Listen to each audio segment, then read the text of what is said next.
half a day of excellent blood sugars, and then the highest reading of the trip so far. I will take some of the blame, but not all of it. Warsaw is full of things that annoyed me. Hi, I'm Jeremy. Thanks for watching. When you're traveling, sometimes you have a bad day. Sometimes a bad day is so bad that it enrages you and it annoys you and you write off the whole thing. Unfortunately, that's what ended up happening in Warsaw today. At first, it was great. My blood sugar was 135 when I woke up, and me and Maceo went outside to get our first look at Warsaw in the daylight. We found a local French coffee shop. We were the only customers here on a Sunday morning, and the food was excellent. The coffee cups were full all the way. When you're traveling, sometimes the best thing to do is sit inside, especially when it's cold outside, just watching the city through a big window. Not much was happening yet in Warsaw, but it seemed very hopeful and cheerful. Ha ha ha. Ooh. We walked about 1 kilometer up to the center of Warsaw, which is called Centralna, and it was a really nice walk. Great, strong looking buildings and a lot of interesting statues, and like other places, it's kind of a mix of the religious plus the nationalistic. A statue of Jesus would be looking over some apartment blocks. The Polish flag would be here and there. Warsaw seemed kind of strong and new and capable. Ha ha ha ha. Sometimes there'd be a remnant of the old Soviet past, like this car. And hey, look at that, diabetology, diabetology. Warsaw giving me a little shout out, thanks. We stopped into a little store to buy some juice in case my blood sugar got low, and we looked at Centralna. There's a lot of weird skyscrapers and very weird shaped buildings here. That seems to be an intended feature of Warsaw, at least in the center of town. Now this part of Warsaw, in addition to the local Dumb and Dumber poster, is dominated by this building, the Palace of Culture and Science, which has a Polish name, which allows me my first chance in this video to mispronounce Polish. Pałac Kultury I Nauki. Say it real fast and mumble it, maybe you'll be right. Pałac Kultury I Nauki. Yes, the Pałac Kultury I Nauki.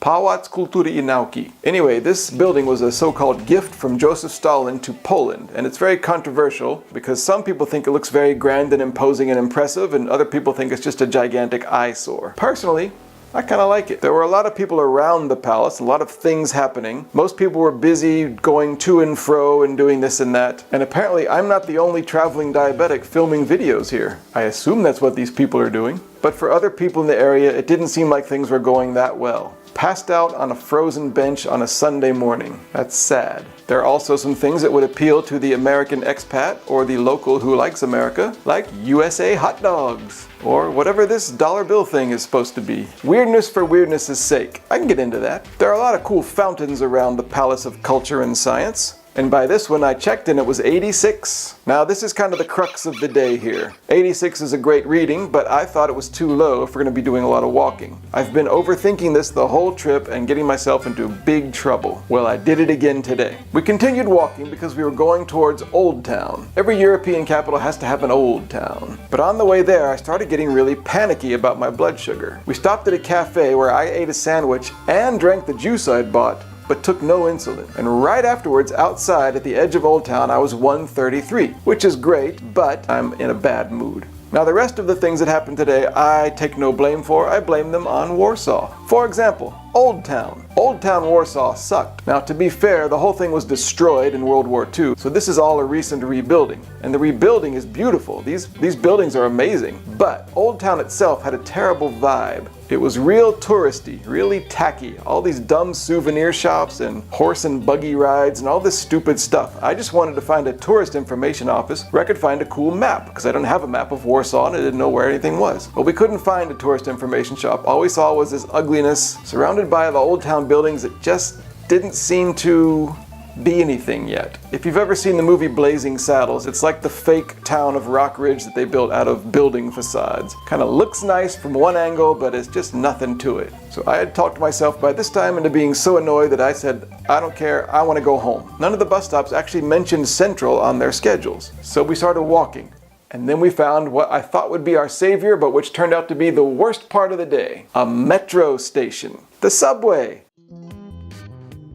There's only one subway line, the M1, in Warsaw. It goes right to our building, perfect. So we entered the station. Well, not true. There was a guard at the entrance telling everybody they couldn't go in this entrance. They had to go across two big roads to go to the diagonal corner and go in that entrance, which takes forever because we have to wait for the lights. So it took like an extra 10 minutes. I didn't know what the problem is with this entrance. So we got down to the station and we tried to buy tickets, but the ticket machines, which are these big computer screens, they had pieces of cardboard taped on them and we couldn't use them. I didn't know what that meant. Other people were just coming and going through the gates. So I said, okay, forget it. We'll just go through, worry about the tickets later when we get there or something. So we walked through, we went down to the platform, nice platform. A lot of people were there waiting for trains and things. And there were screens at the top explaining that the next train was coming. Great. So we waited and after about 5 minutes, no train had come. That's a little weird. Well, anyway, the screen says another one's coming in about 4 minutes. Maybe there's some problem. We'll wait for this one. And again, that train didn't come. And after about 15 minutes of waiting with everybody else, I realized that no train had come in either direction. And then I looked closer at the screen and at the bottom it said something in Polish that seemed like test system. And then I saw a reference to M2. What is M2? According to the internet last night, there's only one train line, M1. There's no M2 mentioned anywhere online. So as near as I can tell, there's a new line called M2. It's not running yet, but the station is open in case you want to go check out the platform. It's like every other platform. And this is so popular that the platform is full of people doing this on a Sunday afternoon. None of that made any sense. And talking about it now just makes me annoyed all over again. So this stupid subway theme park that has everything about a subway except trains wasn't going to help us. So me and Masio walked back outside towards Centralna. And I was livid. But from here I knew we could find the M1 back to our place. So we went down to this train station in Centralna. And this time the screens where you buy the tickets had just been rebooted or something. Couldn't buy any tickets. So again I said, let's just go through the ticket gates and we'll worry about paying later. Well, these ticket gates were closed and we weren't going to get in without a ticket. Other people were coming and going, but they had little tickets. We couldn't buy tickets because the computers were off. And I realized we were going to have to walk the entire way home. So we did.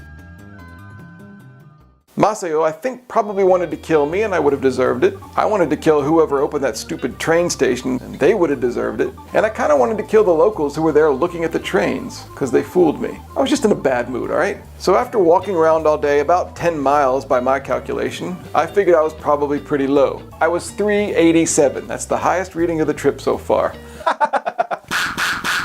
Took a Humalog shot and then out of spite I went to the computer and I googled I hate Warsaw. And they were basically saying the same thing. Warsaw is trying, it has kind of structurally rebuilt itself, but it just doesn't seem to get it. Nothing seems to work very well. So it's not just me. Well, the good thing is that tonight was Sunday, we were hungry for dinner, and we're in a major European capital city. So there's going to be a lot of things open for us to eat. We went outside, and there were very few restaurants in our neighborhood, and the ones that were there were all closed. It was Sunday at like 6 o'clock, 7 o'clock p.m., and nothing was open. It drove me crazy. I can understand if you're in a tiny little town in Latvia called Valka, and nothing's open. Fair enough. But Warsaw?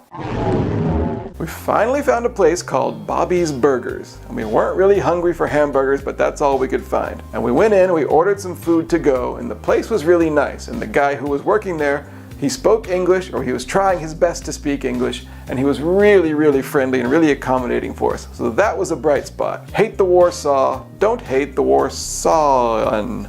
Varshovian. Love the people. So we got our burgers and fries and chocolate milk. Hey, why not pile on now? Back in the room, I was 220. Took a big Humalog shot for all these super high carbs. And later was 246. A perfect ending to a perfect day. Good thing and a bad thing about today. Okay. The good thing is the weird touches in Warsaw, especially this hand. This is when we were walking back from Old Town. I was out of my head, but even this made me stop and pull my camera out and take a photo. Weirdness for weirdness' sake. Sometimes it works. The bad thing was everything about the subway experience. We couldn't go in the entrance. There was cardboard taped to the ticket machine. There were a lot of people waiting, but no trains. At the very last minute, the screen said, oh, by the way, we're just testing the system. Later on, I found out that this station only opened like 5 months after this day. Does that mean that for 5 months, this station was open just for tourists to go look at and go, yep, that's gonna be a train station? Have you heard me rant enough about this train station yet? Okay, good. Diabetes thoughts for today. Not a good day, obviously. Thanks to the good first half of the day, my blood sugar average was only 201. Could have been a lot worse than that. But I had the highest reading of the whole trip so far, 387. Let's hope there's no more of those. Well, for whatever reason, Warsaw just really sucked today. Now, tomorrow's Monday, we're gonna give it another chance, and things are gonna go much better.